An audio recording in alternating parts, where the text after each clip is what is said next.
Anfiqu mimma razaqnakum min qabli an ya'ti ahadakumul maut. Infakkan apa yang ada padamu, apa yang Allah berikan padamu sebelum kematianmu datang. Nah, persepsi kita selama ini, kalau yang namanya infak sedekah duit, infak harta, bukan Pak. Mimma razaqnakum, apa yang sudah kami berikan padamu, serahkan kembali.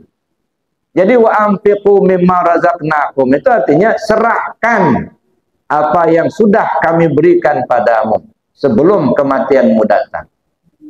Kalau diserahkan kepada siapa diserahkan? Kepada yang berhak menerima. Siapa yang berhak menerima? Tentu yang punya, yang milik. Siapa yang milik? Allah yang punya. Kembalikan kepada Allah. Apa yang kita kembalikan? Sifat 7 yang ada di diri kita ini terutamanya itu milik Allah. Balikkan.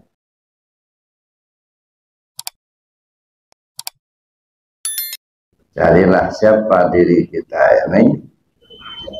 Setelah kita tahu bahwa kita ini ternyata hidup, diri kita ini melihat, diri kita ini tahu. Tahulah kita bahwa siapa diri kita ini. Setelah kita merasa tahu, lalu buanglah apa yang kita tahu itu. Nah, ternyata bukan kita yang tahu itu Allah. Nah, ini yang paling utama dalam hidup kita ini, mengenal Allah itu dulu. Sehingga dalam istilah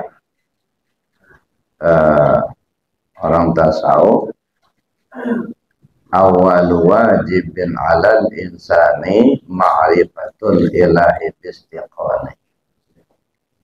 Kewajiban pertama bagi manusia itu adalah mengenal Tuhannya dengan penuh keyakinan. Itu yang pertama. Maka sering saya sampaikan, tugas utama manusia hidup di dunia ini bukan untuk ibadah. Tugas utama manusia hidup di dunia ini untuk mengenal Allah. Ana kanzan makhfiya fa uhibbu an u'rafa fa khalaqtul asya liya'rifuni. Saya ini perbendaharaan yang tersembunyi, kata Allah. Saya senang untuk dikenali. Maka kujadikanlah makhluk ini supaya mereka mengenal aku. Sehingga di dalam ayat yang bunyinya wa ma khalaqtul jinna wal insa illa liya'buduni ay liya'rifuni. Tidaklah kujadikan jin dan manusia melainkan supaya mereka mengenal aku. Nah, ini yang pertama yang perlu kita cari tahu untuk mengenal Allah itu dulu. Ya. Sehingga dalam kajian tasawufnya disebut la yasihul ibadah illa bima'rifatil ma'bud. Tidak sah ibadah kalau tidak mengenal siapa yang dia sembah. Nah, jadi jangan sampai kita ibarat kata orang, payah badan hati susah. Perasaan kita sudah rajin betul ibadah, tapi pada akhirnya ternyata ditolak. Kenapa ditolak? Karena tidak mengenal siapa yang kita sembah. Nah, maka kita perlu mencari itu. Itu yang pertama dulu. Dan waktunya sangat singkat, Bapak Ibu. Nah, walaupun di dalam istilah seringkali kita sebut ada namanya abidillah, ada namanya arif billah. Kalau abidillah itu orang yang rajin ibadah walaupun dia tidak mengenal Allah. Itu abid. Kalau arif billah dia mengenal Allah. Nah, jadi beda. Al-abid sayyarun ilal jannah wal arif fayyarun ilal qurbah. Orang abid itu ibarat jalan kaki menuju surga, sedangkan orang arif terbang menuju Allah. Beda. Makanya kalau di tingkat abid selalu saja pikirannya kepala sama surga. Surga, pahala, surga, pahala. Ya. Apalagi bapak-bapak yang sudah dikasih tahu di surga itu banyak bidadari. Lihat betul kita untuk lakukan itu, karena yang dikejarnya dapat bidadari. Tapi itu tadi, orang abid itu tidak ubahnya jalan kaki menuju surga. Lama. Wal arif fayyarun ilal qurbah. Orang arif itu terbang menuju Allah. Jadi yang surga yang sesungguhnya itu bukan yang ada bidadarinya. Yang surga yang sesungguhnya itu kembalinya diri kita ini kepada Allah. Nah, itulah surga yang sesungguhnya. Nah, makanya digambarkan surga itu adalah kesenangan. Kenapa dalam surga itu kok ada bidadari, nggak ada bidadara? Bidadari itu kan konotasinya untuk bapak-bapak. Ibu-ibu nggak punya bidadara. Kenapa, Bu? Kok di surga nggak ada bidadara? Kenapa di surga ada bidadari? Ya, gambaran surga itu ada kesenangan. Puncak kesenangan bapak-bapak itu ya perempuan. Itu puncak kesenangan bapak-bapak. Makanya biarpun duitnya habis, yang penting dapat yang muda. Kalau ibu-ibu enggak, puncak kesenangan ibu-ibu bukan laki-laki, bukan duit. Ya, itu puncak kesenangan ibu-ibu, perhiasan, duit. Makanya kata Nabi, yumtahanul mar'atu bil zahab wa yumtahanur rajulu bin nisa. Wanita diuji sama duit, laki-laki diuji sama wanita. Makanya saya bilang tadi, walaupun duitnya banyak habis, yang penting dapat yang muda. Yang perempuan juga begitu, nggak apa-apa tua-tua, yang penting banyak duit. Gitu ya. Jadi surga itu adalah kesenangan. Nah, jadi yang kita kejar sekarang ini, bagaimana kita mengenal Allah itu dulu. Jalan untuk mengenal Allah itu banyak sekali, Bapak Ibu.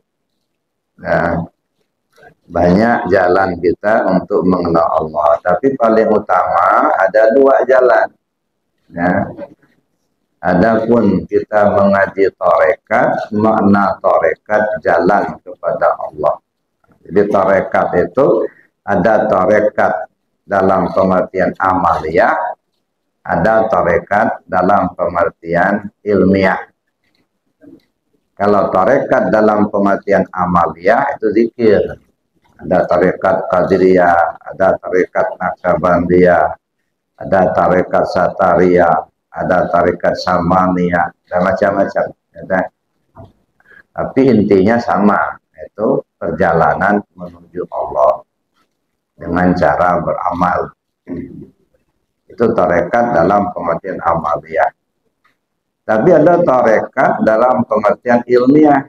Apa itu tarekat? Jalan. Jalan kita untuk mengenal Allah. Jalan kita untuk sampai kepada Allah. Maka disebutkan, adapun kita mengaji tarekat, makna tarekat jalan kepada Allah. Mana yang menjadi jalan kita untuk menuju Allah? Itu ada dua. Yang pertama, kajian tubuh yang kasar. Yang kedua, kajian tubuh yang halus. Maka dalam kajian, sebelum kita berguru, guru belum mengajarkan kepada kita, terbenarlah oleh kita, tubuh kasarlah yang hidup, tubuh kasarlah yang tahu. tubuh kasarlah yang berkuasa, tubuh kasarlah yang berkehendak, tubuh kasarlah yang melihat, tubuh kasarlah yang mendengar, tubuh kasarlah yang berkata-kata. Nah, ini kita belum belajar ini. Jadi artinya bayangan kita dan paham kita, sementara ya tubuh kasar inilah yang hidup. Tubuh kasarlah yang tahu, tubuh kasarlah yang melihat, mendengar, yang berkuasa, yang berkata. Ini paham sementara, ya. Nah, kita belum belajar. Dan memang kenyataannya seperti itu. Ya, tubuh kasar kita hidup, tubuh kasar kita mendengar, tubuh kasar kita melihat. Tapi ternyata, coba kita analisa, benarkah tubuh kasar kita ini hidup? Ya. Benarkah tubuh kasar kita ini melihat, mendengar? Nah, kita renung, kita perhatikan si mayat. Orang yang sudah mati, telinganya masih ada. Tapi telinga mayat sudah tak mendengar lagi. Nah, telinga itu kan nempelnya di tubuh yang kasar. Nah, jadi mayat masih punya telinga, cuman tidak mendengar lagi. Oh, kalau begitu bukan telinga ini yang mendengar. Ya. Kalau telinga kita ini mendengar, mestinya si mayat masih bisa mendengar. Karena telinga mayat tidak copot. Apakah kaki kita ini yang berjalan? Kalau lahirnya iya, secara kasar kata kita, kaki kita jalan. Tengok mayat lagi, orang yang sudah mati, kakinya masih ada. Nggak lepas kakinya. Tapi kaki mayat sudah tak berjalan lagi. Nah, ini menunjukkan ternyata yang jalan itu bukan kaki. Ya. Mata kita ini melihat, kata kita secara zahirnya. Apakah mata kita melihat? Kata kita iya, mata kita melihat. Ya, makanya ada ibu-ibu ya, yang mau ke dokter. Ya. Mau kemana, Bu? Mau ke dokter. Kenapa? Nggak tahu, mata saya ini kalau dibuka, apalagi buka dompet, nggak ada yang kelihatan. Makanya saya lihat itu, walaupun itu mungkin konten ya gitu ya, ada ibu-ibu datang ke dokter. Kenapa, Bu? Ini dok, mata saya ini nggak melihat sama sekali. Dikeluarkannya angka-angka 1, 2, 3. Ini kelihatan nggak, Bu? Oh, nggak kelihatan sama sekali. Dikeluarkannya duit. Nah, ini kalau ini kelihatan, nah itu jelas kata itu. Kata dokternya kalau itu, Pak Ibu ini bukan rabun mata, bukan matanya yang rabun, tapi mata duitan. Jadi artinya sementara kita pahami mata kita cuma lihatlah. Ya, tapi kenyataannya mayat masih punya mata, tapi mata mayat sudah tak melihat lagi. Nah, sampai di sini dapatlah kita kesimpulan. Oh, tubuh yang kasar ini sebenarnya nggak punya kemampuan apa-apa. Ya, nah. Maka timbullah istilah la haula wala quwata illa billah. Nah, ini arahnya ke sini, ke tubuh kasar. Tidak ada daya, tidak ada upaya, tidak ada kekuatan melainkan dengan Allah.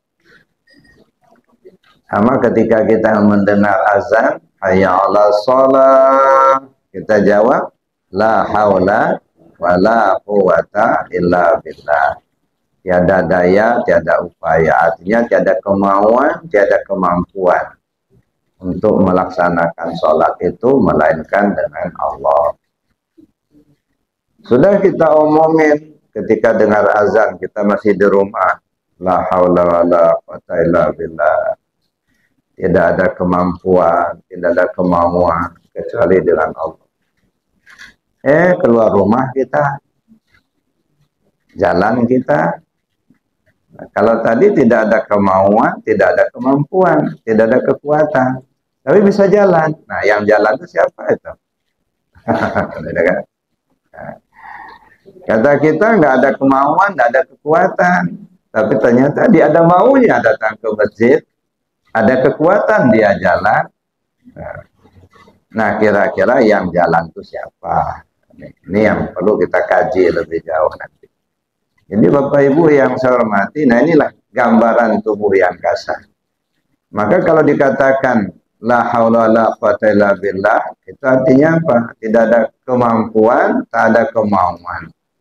Tidak ada kekuatan, tidak ada kemampuan kita untuk mengerjakan perintah, tidak ada kemampuan kita untuk meninggalkan larangan Allah, melainkan dia dengan Allah. Ya. La haula wala quwata illa billah.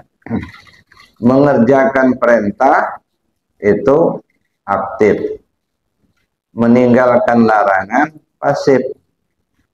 Tidak bisa aktif, tidak bisa pasif, melainkan dengan Allah. Aktif itu gerak, pasif itu diam. Tak bisa gerak, tak bisa diam, melainkan dengan Allah. Jadi diam aja nggak bisa kita. Ya, si tubuh kasar ini. Ya. Jadi kalau kita bicara diri kita yang zahir ya tubuh kasar. Maka tubuh kasar ini disebut jasmani. Apa itu jasmani?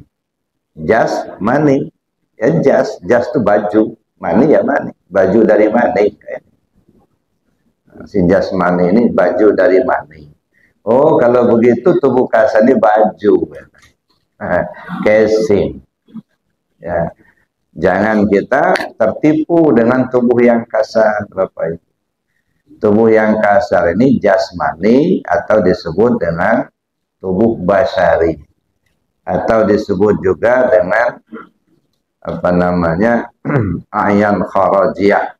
Jadi dalam bahasa tasawuf disebut ayan kharajiyah. Jadi ada ayan kharajiyah, ada ayan sabitah. Kalau ayan kharajiyah itu tubuh yang kasar. Kalau ayan sabitah itu ruh atau nyawa kita. Lalu ada disebut wujud yang am. Kalau wujud yang am hati kita.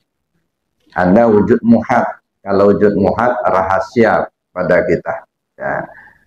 Maka saya ya agak jarang menggunakan istilah ini. Ya kenapa? Karena agak susah dipahami ketika kita belum sering mendengarnya. Yang gampang itu apa? Ya, tubuh, hati, nyawa, rahasia. Itu kan gampang. Ya. Nah, tubuh, hati, nyawa, rahasia. Jadi kalau bahasa tasawufnya ya, ayan kharajiyah, wujud yang am, ayan sabitah, wujud muhat. Nah, dapatlah kita satu kesimpulan bahwa ternyata tubuh kasar kita ini tidak punya kemampuan apa-apa. Dia tidak ubahnya seperti baju. Nah, ini baju. Baju saya punya lengan, ada lengan baju.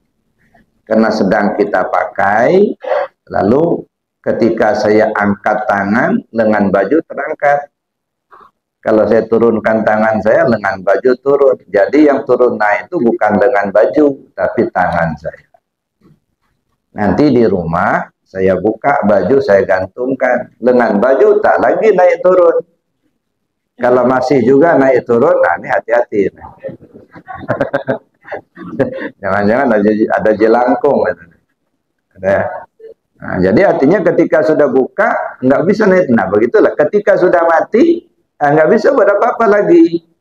Ya, tangan tak bisa berbuat, mata tak melihat, telinga tak mendengar, mulut tak bisa bicara. Nah itulah gambaran tubuh yang kasar.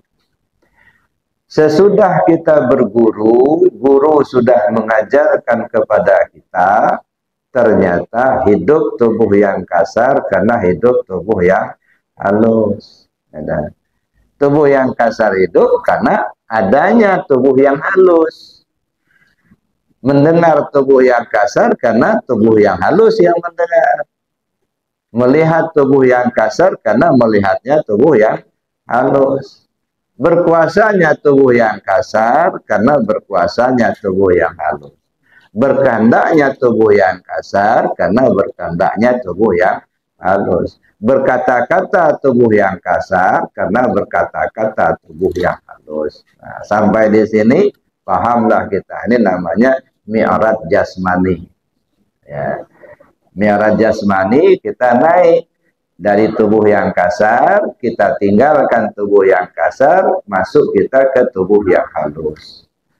Nah, ternyata ada kesimpulan, oh tubuh yang halus itulah sebenarnya yang punya kemampuan.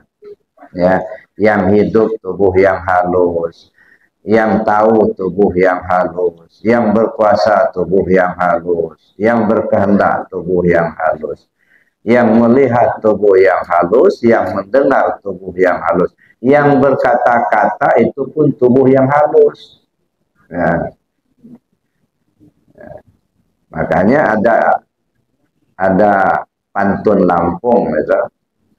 Tak kuku nyonggok-conggok, mejang di lambung putar. Tuhan mudang disepuk, ya dosai cawa-cawa. Nah, mana dia? Ya, tubuh yang halus itulah. Ada. Ini kalau kita nggak perhatikan ini, kadang-kadang kita terselip tubuh yang kasar ini. Makanya seringkali kita itu ya apa namanya membuli, mencaci, memaki. Kenapa? Yang kita lihat cuma yang kasar aja. Kita nggak melihat yang halusnya, enggak. Ada ya. Ini yang dikatakan oleh Sultan Aulia, Syekh Abdul Qadir Jalani qaddasallahu sirrahu. Man nazara syai'an wa lam yarallahu fihi fa nadharuhu batil. Siapa orang memandang sesuatu yang dia tidak melihat adanya Allah di sesuatu yang dia pandang, itu pandangan sia-sia belaka. Nah, pandangan sia-sia itu apa? Pandangan yang tak melihat mata ikan asin. Nah, mata ikan asin tebul lalang, tapi enggak melihat. Kalau bahasa Lampungnya buta tepedak. Banyak orang buta tepedak sekarang ini. Nah, jadi Bapak Ibu yang saya hormati, itu. Jadi tubuh yang halus yang punya kuasa. Ruh namanya, nyawa namanya. Tubuh yang halus kita. Nah, jadi kalau kita bicara tubuh yang halus, itulah ruh kita. Jadi sebenarnya ruh ini kan datang langsung dari Allah. Kita nggak punya ruh, nggak. Cuman kata kita saja, karena kita merasakan di tubuh yang kasar tadi, maka kita katakan kita ini punya ruh. Cuman kalau ditelusuri, Bapak dapat ruhnya dari mana? Belinya di mana? Bikinnya kapan? Kita nggak pernah beli, nggak pernah bikin, tapi punya. Dari mana dapat? Nah, fanafaktu fihi min ruhi. Kutiupkan ruhku, kata Allah. Oh, kalau gitu ruhnya Allah, itu bukan ruh kita, bukan. Cuman kita aja yang sombong, ngaku-ngaku punya. Nah, ini yang bahayanya. Ya. Ini salah satu kelemahan kita, kesalahan kita dalam beriktikad. Nggak punya, tapi ngaku punya. Dipinjamin, ngaku milik. Nah, ini bahaya. Ya. Dipinjamin, tapi merasa milik kita. Nah, kalau ibarat dipinjamin motor, lalu dijual, nah dikejar sama polisi. Nah, bukan milik kita. Nah, sekarang setelah kita menyadari ternyata memang itu bukan punya kita, ya udah akui saja itu bukan punya kita. Nah, kalau bukan punya kita, bagaimana? Apa upayanya? Balikkan, kembalikan, jangan ditahan. Kalau sampai mati itu nggak dibalikkan, nah ini jadi urusan. Maka diingatkan oleh Allah, wa anfiqu mimma razaqnakum min qabli an ya'tiya ahadakumul maut. Serahkan apa yang sudah Allah berikan padamu sebelum ajalmu tiba. Kembalikan. Nah, mengembalikannya inilah yang jadi membutuhkan proses, ya. Membutuhkan pemahaman bagaimana cara mengembalikannya itu. Nah, itu yang harus kita lakukan sekarang nih, mengembalikan secepatnya sebelum ajal tiba, dan itu diingatkan Allah itu. Wa anfiqu mimma razaqnakum min qabli an ya'ti ahadakumul maut. Serahkan apa yang sudah Allah berikan padamu sebelum kematianmu datang. Nah, jadi Bapak Ibu yang saya hormati, bagaimana cara kita mengembalikannya? Belajarlah dengan ikan yang hidup di laut. Nah, jadi pelajaran ikan hidup di laut. Ini cara mengembalikan. Ya, apa pelajaran yang bisa kita ambil dari hidupnya ikan di laut? Itu ada dua pelajaran. Ya, jadi ada dua kesimpulan atau dua pelajaran kita belajar dari ikan hidup di laut. Pertama, ikan yang hidup di air asin tapi tidak terkontaminasi dengan asinnya air laut. Itu satu. Ya.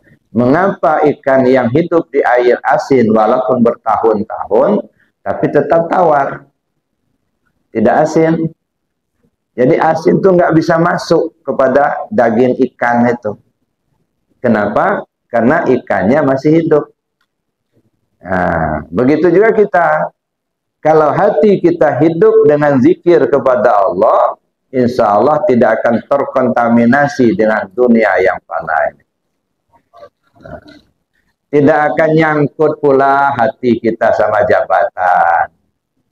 Tak nyangkut pula hati kita ini dengan duit. Kalau hidup zikir di hati. Itu makanya ibaratnya asin tidak masuk kepada ikan yang hidup di laut. Kenapa? Karena ikannya hidup. Nah, begitu artinya kita. Ini kalau hati kita hidup dengan zikir kepada Allah, insya Allah tidak akan terkontaminasi dengan dunia. Seorang bendahara yang pegang duit banyak, ngitungnya capek, tapi nggak buta matanya melihatnya. Nggak hijau pula matanya melihat duit banyak. Memang tahu betul dia bukan duit dia. Cuman kadang-kadang sakit hati juga, Pak, tolong Pak, katanya. Ya, kita ini nggak ada apa-apa, Pak. Cuman ngitung aja, katanya. Nah, memang mau berapa? Ya terserah Bapak. Udah, nyangkut di hati. Ya, jabatan juga begitu. Kadang-kadang kita tidak menghadap ke kiblat, Pak.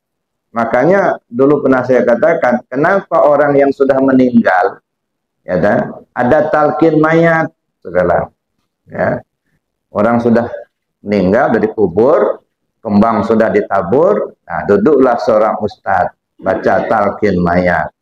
Apa talqin mayatnya? Wahai Fulan bin Fulan, kalau datang dua orang malaikat kepadamu, janganlah engkau takut, karena mereka juga hamba Allah. Mereka adalah mungkar dan nakir.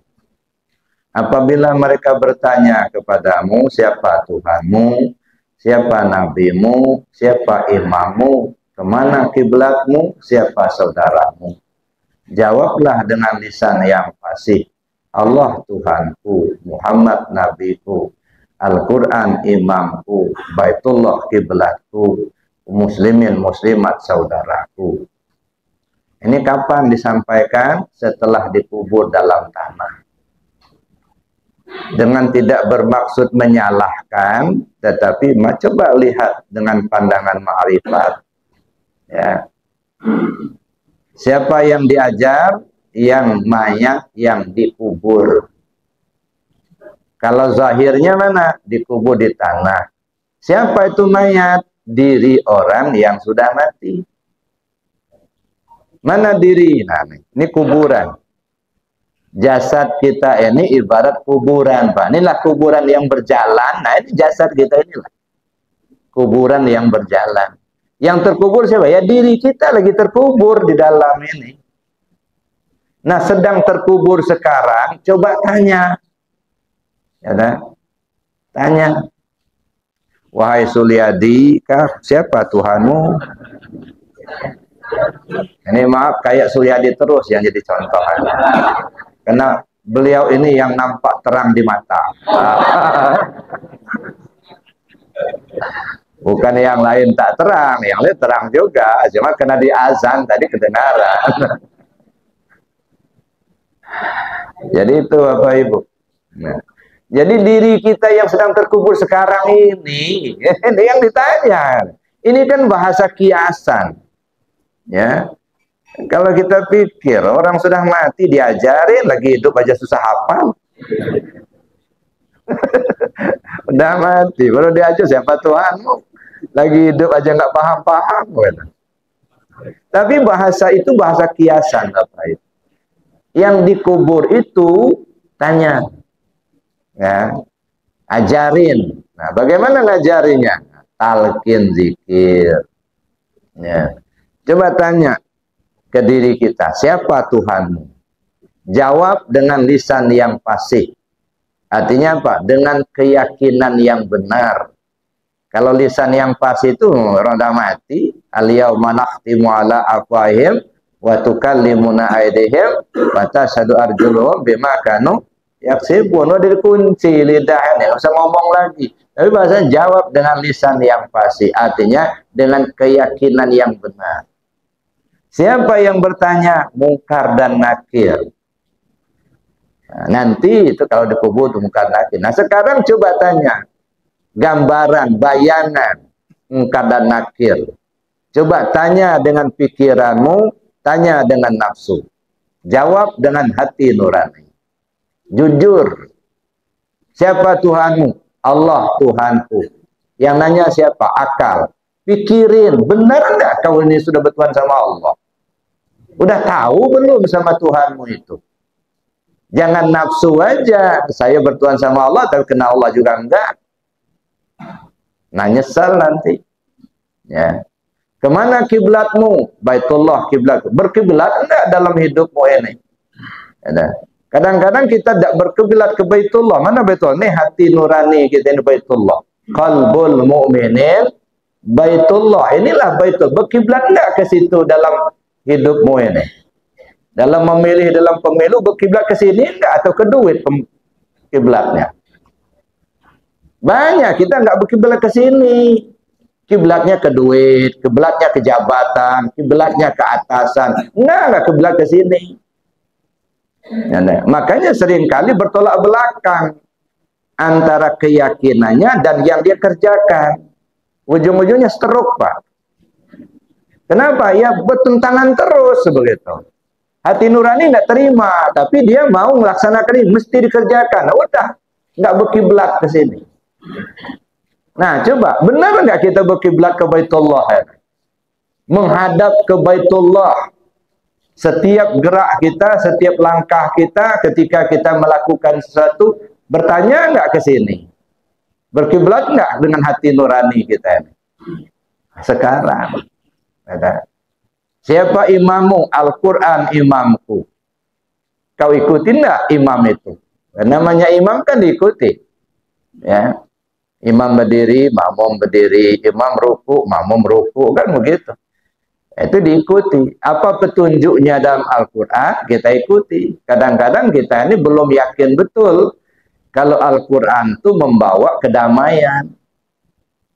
Yakin kita kalau Al-Quran itu wahyu Allah, yakin sepenuhnya. Cuman ketika diterapkan, yakin tidak kalau Al-Quran membawa kedamaian. Oh, jangan dulu. Ini bukan negara Islam. Mulai kan? Ya. Nah, kalau diterapkan syariat Islam ini, kacau negara ini. Enggak yakin, artinya Al-Quran itu memberi petunjuk. Enggak diikuti kan? Hurimat alaikumul maitatu waddam wa lahmul khinzir. Diharamkan kamu bangkai, darah dan daging babi. Tapi babi dijual semua. Daging babi pun dijual, dimakan pula. Nggak nunjuk, nggak ngikut petunjuk. Ya. Jadi Al-Quran itu kadang-kadang hanya nyanyian. Hanya laguan. Na'udzubillah. Bangga kita dengan menyanyikan, melagukan Al-Quran. Tetapi kita abaikan petunjuknya. Musabaqah kita laksanakan di mana-mana tiap tahun. Tapi petunjuknya tidak diikuti. Maka saya bilang Al-Quran itu bukan nyanyian. Al-Quran itu hudal linnas, petunjuk buat manusia. Ikuti petunjuknya. Nah, cuman untuk menyelami petunjuk Al-Quran ini tidak gampang, Bapak Ibu. Ya, karena tidak semua kita ngerti bahasa Arab. Ya. Ngerti bahasa Arab pun belum tentu bisa menemukan petunjuk suci yang terkandung dalam Al-Quran itu. Sangat tergantung petunjuk Allah kepada yang bersangkutan. Nah, maka kita perlu mendekat kepada Allah supaya kita menemukan petunjuk itu. Ya, banyak sekali Bapak Ibu ayat-ayat Al-Quran itu, salah satunya saya baca tadi, wa anfiqu mimma razaqnakum min qabli an ya'ti ahadakumul maut. Infakkan apa yang ada padamu, apa yang Allah berikan padamu sebelum kematianmu datang. Nah, persepsi kita selama ini kalau yang namanya infak sedekah duit, infak harta, bukan Pak. Mimma razaqnakum, apa yang sudah kami berikan padamu, serahkan kembali. Jadi wa anfiqu mimma razaqnakum itu artinya serahkan apa yang sudah kami berikan padamu sebelum kematianmu datang. Kalau diserahkan kepada siapa diserahkan? Kepada yang berhak menerima. Siapa yang berhak menerima? Tentu yang punya, yang milik. Siapa yang milik? Allah yang punya. Kembalikan kepada Allah. Apa yang kita kembalikan? Sifat 7 yang ada di diri kita ini terutamanya itu milik Allah. Balikkan. Hayat punya Allah, bukan punya kita. Ya, ilmu punya Allah, bukan punya kita. Kita nggak punya ilmu, nggak. Yang punya ilmu itu Allah. Nah, makanya ada istilah, ya, Imam Syafi'i berkata, siapa orang yang belajar tasawuf waktu pagi, waktu sore dia bodoh. Siapa orang belajar tasawuf selama 40 hari, dia tidak akan menjadi normal. Nah, ini yang kadang-kadang digaung-gaungkan oleh orang yang tak paham, akhirnya orang Islam ketakutan belajar tasawuf. Ya.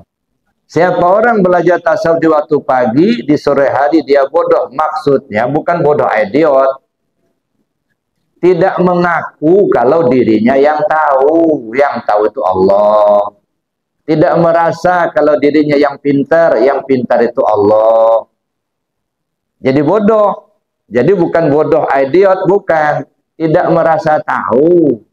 Tidak merasa berilmu. Nah, kalau dia sudah belajar tasawuf. Ya.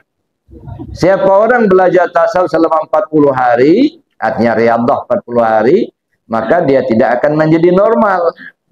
Nah, ini juga diulang-ulang terus sehingga orang takut belajar tasawuf. Karena nanti nggak normal, padahal nggak begitu maksudnya. Yang normal itu kalau di sebalik dinding nggak kelihatan lagi, itu normal karena ditutup sama dinding. Orang yang belajar tasawuf, yang Allah bukakan hijabnya, sehingga dia mukasafah, jangankan di sebalik dinding, balik pulau kelihatan sama dia. Nah, ini kan tidak normal. Jadi tidak normal dalam pengertian positif, bukan tidak normal dalam pengertian negatif. Kalau yang normal, Pak, kalau nggak diomongin sama mulut, kan nggak kedengaran sama kita nggak tahu. Ya, tapi mereka yang dibukakan Allah hijabnya, jangankan diomongkan dengan mulut, terbetik di hati saja dia tahu. Ya, saya mengalami yang begitu dulu.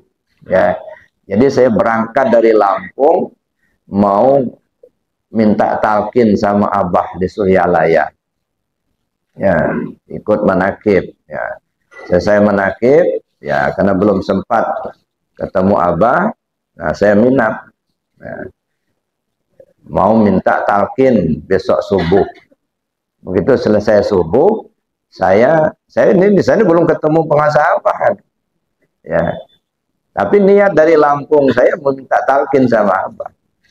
Pikiran saya Abah itu nakinya di masjid. Ya, sudah selesai subuh, saya duduklah di masjid itu. Nongkrong di sana, nunggu. Pikiran saya Abah talqinnya di masjid. Sedang rupanya mereka talqinnya di rumah madrasah, di rumahnya Abah. Ada almarhum Pak Agus ketika itu ya yang mengatur ya jamaah yang mutakin, gitu ya. Beliau sudah tutup pintu. Udah siap bah katanya. Ya mutakin. Diam abah sebentar. Cerita Pak Agus. Oh belum, kata abah. Ada satu orang dari Lampung di masjid, panggil. Padahal saya belum ketemu apa, paling mau cerita. Datang Pak Agus ke masjid. Ada yang dari Lampung nggak? Ada, saya bilang. Itu ditunggu abah katanya di madrasah. Nah, langsung saya berangkat ya ke madrasah itu. Rupanya ruang itu sudah penuh Pak. Sudah penuh yang mau talqin itu. Ada satu tempat duduk pas di depan abah. Begitu saya buka pintu, orang begini semua. Nah, akhirnya saya duduk pas di depan abah. Kok abah tahu ada yang dari Lampung? Padahal saya belum pernah temu sama abah. Nah ini namanya tidak normal. Ya dan kalau yang normal kan diomongin dulu baru tahu kan. Itu normal. Nah ini belum diomongin, berketemu aja belum. Beliau tahu. Nah ini kelebihan. Artinya kalau Allah bukakan hijab. Jadi jangan dipahami kalau orang belajar tasawuf 40 hari dia tidak normal lalu negatif, bukan Pak. Ya. Itu artinya Allah berikan kelebihan kepada yang bersangkutan, terbuka hijabnya. Ya. Jadi Bapak Ibu yang saya hormati, itu kita belajar tasawuf. Nah, itu kelebihan-kelebihannya. Makanya untuk itu kita perlu mengkaji diri. Kita kembali kepada pokok persoalan tadi. Jalan kita untuk menuju Allah, mengenal Allah itu dua. Yang pertama, kajian terhadap diri yang kasar, kemudian terhadap diri kita yang halus. Tadi sudah kita awali, awal mulanya kita tahu tubuh yang kasar yang punya kemampuan, tapi kemudian sirna.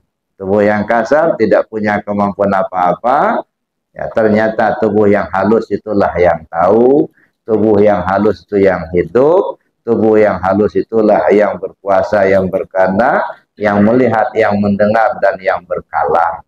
Nah, sampai di sini kita paham bahwa diri yang halus itulah sebenarnya diri kita. Kalau ini casingnya saja. Nah, naik lagi, jangan berhenti dulu di situ, Pak. Tubuh halus itu ruh namanya, nyawa namanya, Muhammad namanya, atau disebut Nur Muhammad, yang tubuh yang halus. Ya, nah tubuh yang halus yang namanya nyawa ini ruh itulah, karena ruh kita ini itu yang asalnya dari Allah itu ruh itu, yang ruh kita ini kalau dia menghidupkan nyawa namanya. Tapi kalau dia membedakan yang benar dan yang salah, yang hak dengan yang batil, akal namanya. Kalau dia memahami, hati namanya. Kalau dia punya kemauan, nafsu namanya. Nah, ruh itulah. Ya, kita jangan apa namanya, jangan dibingungkan dengan istilah-istilah itu. Ya, ruh itu kalau dia sampai ke mata, ya basor namanya. Kalau dia ke telinga, sama namanya. Ya.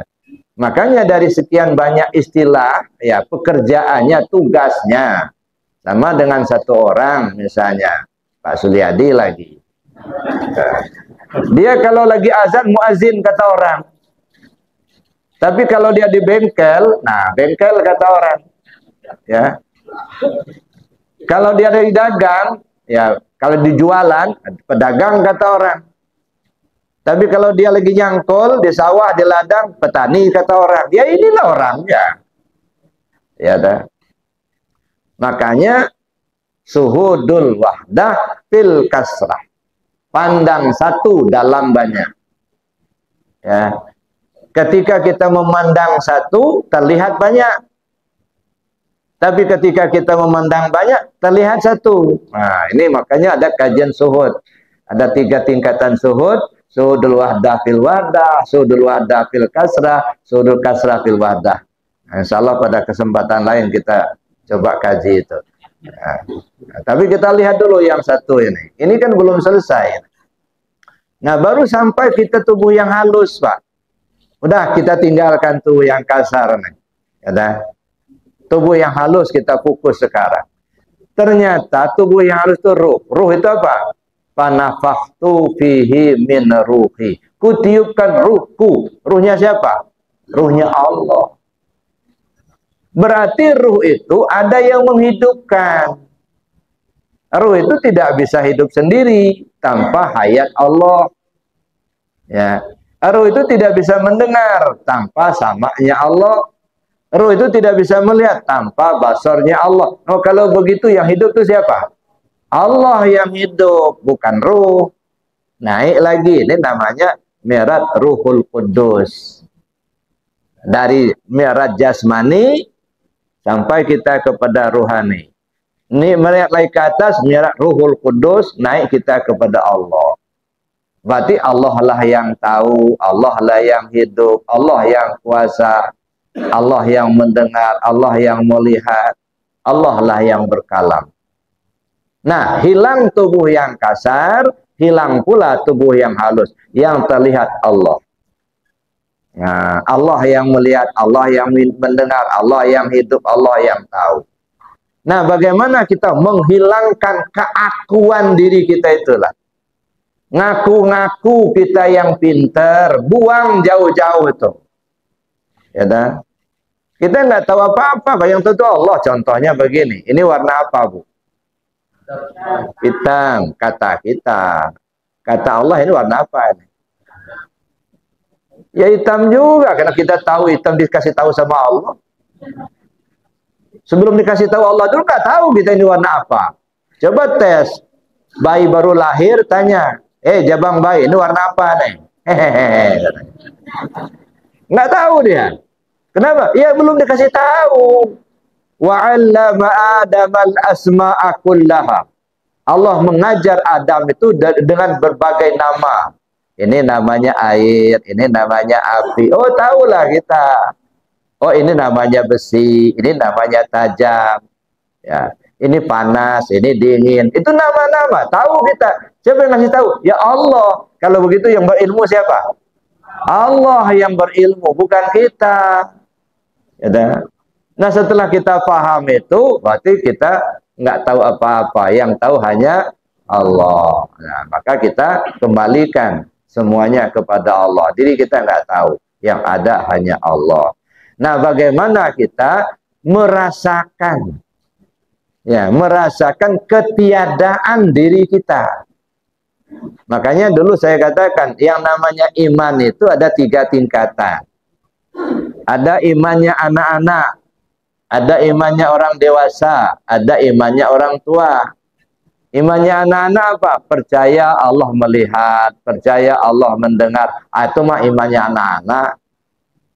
Ya. Naik kepada orang dewasa, bukan hanya percaya Allah melihat, merasa dilihat Allah.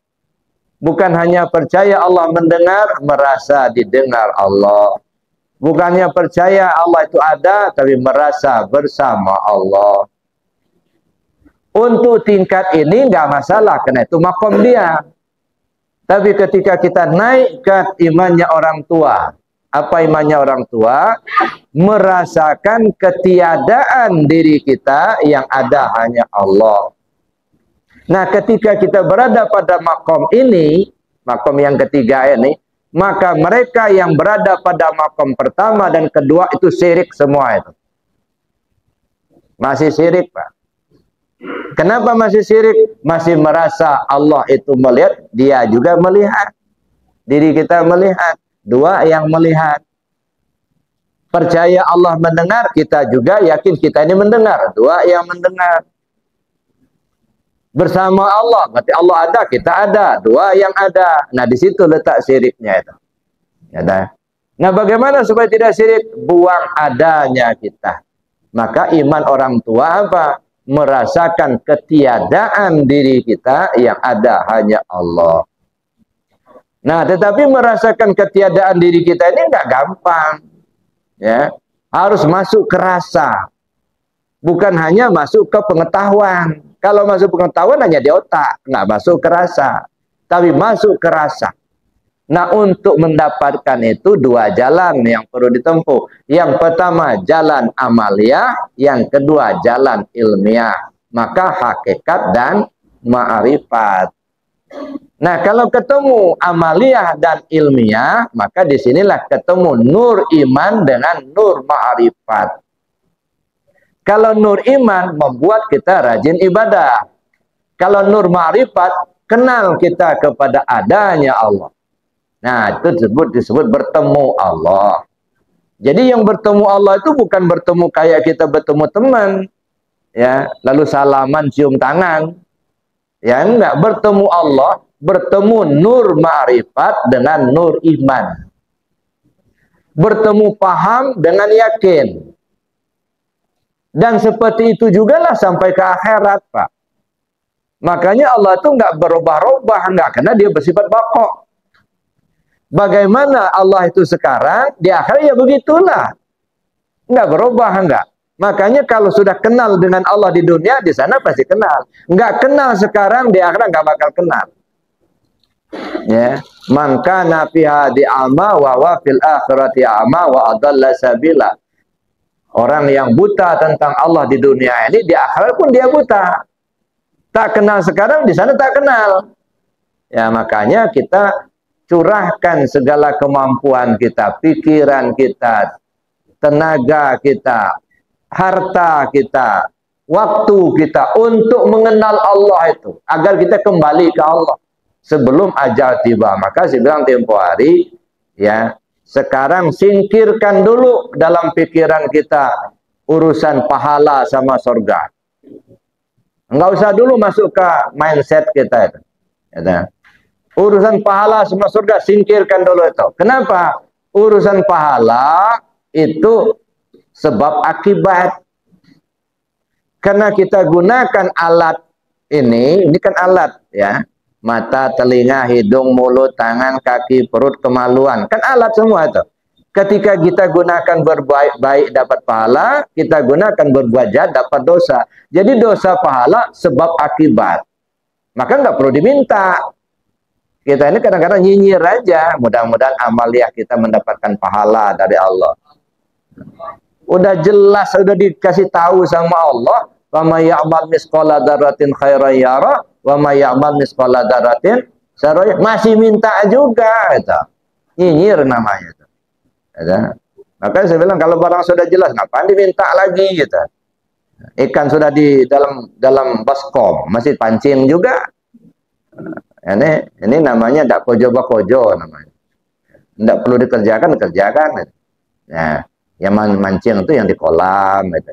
Jadi itu Bapak Ibu yang saya hormati. Jadi artinya ya kita ya, curahkan pikiran kita gimana kembali ke Allah. Itu dulu. Urusan surga itu hak prerogatif Allah itu. Nggak bisa pula kita beli surga itu dengan ibadah kita. Ya, tunggang tunggik beribadah seumur hidup kita belum tentu lo dapat surga. Karena nggak bisa kebeli. Ya, itu kenikmatan Allah yang ngasih. Jangankan nunggu di akhirat, sekarang aja kita bisa rasakan itu, Pak. Kenikmatan itu. Ya. Ada barang, ada makanan enak, apa semua orang merasa enak makan? Belum tentu. Penuh meja dengan makanan enak. Ada ayam goreng, ada rendang Padang, ada sup kikil, macam-macam lah. Apa semua orang enak makan? Belum tentu. Kadang-kadang banyak makanan enak, tapi bersangkutan tak enak makan. Makanya saya bilang lebih baik kita menyembelih ayam sakit asal kita sehat. Ya. Insya Allah habis juga di sop. Daripada kita menyembelih ayam sehat, tapi kita sakit.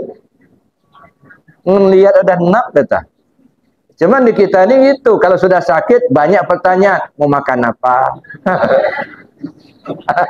Udah sakit dulu gitu.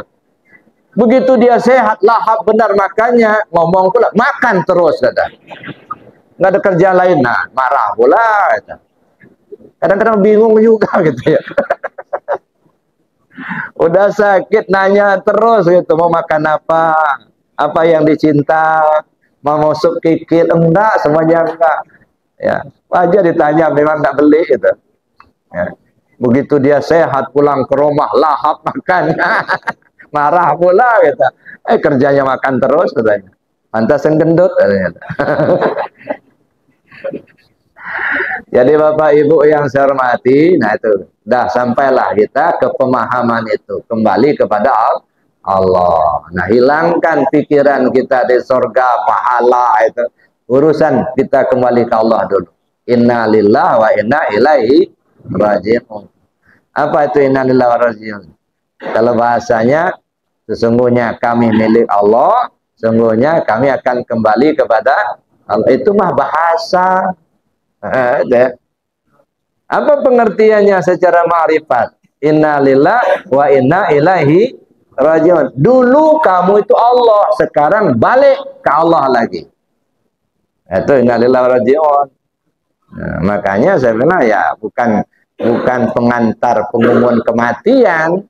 Ya, inna lillahi wa raji'un itu artinya arah kita. Inna lillahi turun, inna ilaihi raji'un naik gitu. Tanazul taraqi gitu. Sampai kita kepada awal mula kita ada. Dari mana kita datang, ke situlah kita pulang. Datang dari Allah, pulang ke Allah. Nah, baru selamat. Bapak Ibu yang saya hormati, mungkin materinya cukup demikian. Ya, kalau masih ada waktu kita diskusikan.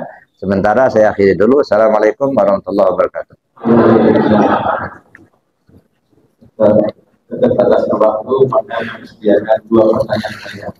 Dari Bapak 1, Ibu 1. Sekarang Bapak-Bapak ada yang bertanya untuk menjelaskan, untuk lebih paham dan kita bisa amalkan dalam kehidupan kita sehari-hari. Ada Bapak? Ya ada? Ya ada. Ada 1. Ibu-ibu ada? Ibu-ibu ada? Oh ada. Jadi 1. Satu lagi beberapa yang Assalamualaikum warahmatullahi wabarakatuh. Waalaikumsalam warahmatullahi wabarakatuh.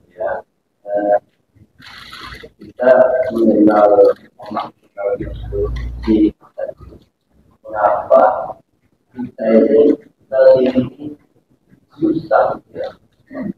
Kita kawan dengan tahu si ajaran. Kalau jadi kita tahu susah. Jadi itu bertanya Waalaikumsalam warahmatullahi. Memang susah Pak kalau kita mengenal Allah. Karena akal kita nggak kejangkau. Tapi kalau Allah memperkenalkan dirinya kepada kita, nggak ada yang susah. Ada ya. Nah, jadi Allah yang memperkenalkan dirinya kepada kita. Ra'aitu Rabbi bi'aini Rabbi, kata Sayyidina Ali. Ya, saya melihat Tuhanku dengan mata Tuhanku sendiri. Makanya kita ya hilangkan dulu adanya kita, baru kita bisa mengenal. Maka satu lagi yang masih ketinggalan tadi, ikan hidup di laut tadi. Yang pertama, kalau kenapa asin tidak bisa masuk ke laut, ke daging ikan? Karena dia hidup. Itu artinya apa? Ya, kalau kita hidup hati, kita tidak akan terkontaminasi dengan dunia. Itu yang pertama. Yang kedua, kenapa kalau ikan itu sudah mati, kok asinnya masuk? Nah, mati dulu ikannya baru masuk. Itu yang kedua. Nah, apa maksudnya nih? Artinya mati dulu ikannya, baru asinnya masuk. Matikan dulu dirimu, baru kau akan kenal Allah. Begitu. Selagi kau masih merasa ada, kau nggak akan bisa kenal. Nah, asinnya nggak bisa masuk. Maka susah kita mengenal Allah itu kenapa? Karena diri kita masih ada, kita merasa ada. Nah, coba kalau ditiadakan dirinya, nah baru kita kenal Allah. Baru bisa kita menyatakan adanya Allah ketika kita sudah tiada. Nah, makanya kata Nabi, mutu qabla antamutu. Matikan dirimu dulu sebelum kau mati. Makanya asin bisa masuk kepada ikan yang sudah mati. Kalau masih hidup nggak bisa masuk. Ya. Makanya Allah baru bisa kita rasakan adanya ketika kita merasakan ketiadaan diri kita. Nah, tapi kalau kita masih merasa ada, kita masih berpikir, kita masih melihat, itu masih merasa ada, nggak akan mungkin bisa tembus, Pak. Nah, makanya muter-muter di situlah. Karena kita masih ada itu tadi. Nah, ketika kita merasakan ketiadaan diri kita, yang ada hanya Allah, nah baru bisa kita masuk ke situ. Asin baru bisa masuk ketika ikan sudah mati. Kalau dia masih hidup nggak akan masuk. Artinya adanya Allah kita rasakan ketika kita merasa ketiadaan diri kita. Maka matikan dirimu sebelum kau mati. Saya kira demikian, Pak. Makanya susah kita nemuin kenapa masih ada. Kalau teman memang sama ada, gitu kan. Apalagi ya sering traktir pula, gitu. Nah, kenal betul kita. Ya, saya kira demikian. Mungkin ada yang lain? Cukup? Masih ada? Satu ya. Makasih Bu ya. Ya. Ini dalam pengetahuan. Ya. Saya masih ingat dengan pelajaran dulu masih kecil. Ya. Jadi kalau berarti mau buang tahu, buang tahunya ya. Ya. Tapi setelah saya ada sedikit ilmu sedikit, ada 4 kata hukum di Pulau. Manusia itu tahu tidak tahu dan tidak tahu. Ada yang tahu tidak tahu. Tidak tahu. Hal ini kan dari kesimpulan itu bukan agama Islam. Padahal kalau dia kan awalnya kan Islam. Tapi bagaimana? Kita tahu ya pemahaman tentang maksudnya ada filosofinya ilmu filosofi hukum. Tahunya gimana? Manusia itu ada yang tahu tidak tahunya. Ada yang tidak tahu tahunya, ada yang tidak tahu tahunya, dan tidak ada kita jadi manusia itu harus sombong. Ketika dia tidak tahu, bertanya. Tapi dia tahu, kalau tidak itu bilangnya tanya Allah. Nah ini yang saya sedikit belum belajar juga. Jadi gini, itu kan hadis Nabi itu, ya. Manusia ini ada 4 ya tahu, ya. Pertama, wahwa la yadri annahu la yadri. Dia tidak tahu tapi dia tidak tahu bahwa dia tidak tahu. Nah, ini bodoh kan.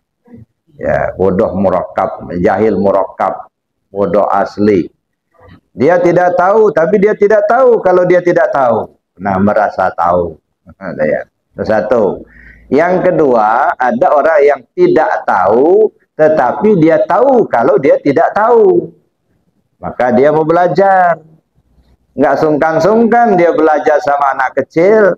Walaupun kita sudah tua, tapi karena dia merasa memang nggak tahu, dia belajar sama yang muda-muda. Nggak masalah. Nggak merasa malu. Ya, dah. Ini orang yang tidak tahu, tetapi dia tahu betul kalau dirinya nggak tahu. Maka dia belajar. Itu yang kedua. Yang ketiga, ada orang yang tahu, tetapi dia tidak tahu bahwa dia tahu. Nah dia tahu, cuman dia nggak sadar kalau dirinya orang tahu. Makanya ada yang sarjana, ada yang profesor, ya malah korupsi, gitu. Nah, karena dia nggak tahu kalau dirinya orang tahu. Ada ustadz yang apa namanya berbuat mesum. Ya, dia sebenarnya tahu, cuman dia nggak tahu kalau dirinya orang tahu, gitu. Akhirnya terjerumus ke jurang yang tidak baik. Ini orang yang tahu, tapi dia tidak tahu bahwa dia tahu. Yang keempat, ada orang yang tahu, dan dia tahu kalau dirinya tahu. Dia sadar, oh saya kalau berbuat begini, nggak boleh. Apa kata dunia, katanya. Dia tahu. Kalau dirinya orang tahu, dia hargai dirinya, dia hargai orang lain. Gitu. Karena dia tahu betul bahwa dia tahu. Gitu. Makanya kategori yang 4 tadi itu hadis Nabi. Nah, jadi itu untuk membedakan tahunya manusia. Tapi setelah kita masuk ke tasawuf, itu tahu itu buang, Pak. Bukan kita yang tahu, Allah yang tahu. Gitu ya. Saya kira cukup demikian. Mari kita tutup dengan doa dan kafarat majelis. Bismillahirrahmanirrahim. Allahumma inni astaudi'uka ma 'allamtani wardudhu ilayya inda hajati wala tansani ya rabbal alamin. Subhanakallahumma wa bihamdika asyhadu an la ilaha illa anta astaghfiruka wa atubu ilaik. Assalamualaikum warahmatullahi wabarakatuh.